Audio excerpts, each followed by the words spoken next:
Un très bel événement qui porte des valeurs en fait, de participation de tous à tous. C'est cette accessibilité universelle, partir justement des enfants à besoins éducatifs particuliers pour pouvoir l'élargir sur l'ensemble de la communauté éducative, parce que quand on s'occupe de ceux qui ont le plus de besoins, on s'occupe de tous les autres. Donc c'était très intéressant, j'ai tout de suite répondu présent pour venir ce matin au sein de l'école 42 avec Sharon qui m'a convaincu que Startup for Kids focus sur les besoins éducatifs particuliers, de toute façon servait de tous. C'est cette école inclusive qu'on est en train de bâtir pour une société inclusive, qui se sert vraiment de la diversité pour en faire une richesse au profit de tous. Cet événement est formidable parce que d'abord on découvre des petites pépites de gens qui sont super motivés, qui sont partis d'une idée et qui la conceptualisent et qui la diffusent, et surtout au bénéfice de chacun, puisque là aujourd'hui c'était un événement qui était vraiment mis en lumière les startups pour les besoins éducatifs particuliers. Donc très intéressant, un vrai partenariat avec le ministère de l'Éducation nationale, les familles, la communauté éducative, pour avoir un continuum en fait d'outillage avec toutes ces innovations d'outillage des jeunes avec des besoins éducatifs particuliers, mais dans tout leur environnement, scolaire, familial, loisirs, donc ça c'est très intéressant. D'accord.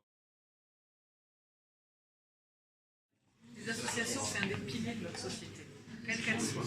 Encore plus les associations des jeunes, par exemple en service civique, comme vous, c'est très important de pouvoir donner pendant une année de sa vie, découvrir un nouvel univers, pouvoir reconstruire son projet professionnel à partir de son expérience. Et donc moi j'ai besoin de l'associatif, parce que l'associatif permet aussi, par exemple, prenons un exemple concret, les Jeux Olympiques et Paralympiques. Je vais demander justement à l'associatif d'accompagner les personnes en situation de handicap pour qu'elles soient volontaires, des bénévoles, pour encadrer justement l'arrivée de ces Jeux Olympiques. On a là une fenêtre magnifique pour changer le regard sur le handicap et changer le regard par l'associatif de tous ces bénévoles qui s'impliquent dans les associations et toutes ces bénévoles en situation de handicap devant le monde entier. Il faut qu'on leur montre à travers justement les télévisions, les médias, que la France fait toute sa place aux associations, aux bénévoles et surtout aux bénévoles en situation de handicap. Donc l'associatif est un vrai pilier de notre société pour faire avancer cette société inclusive. Ici.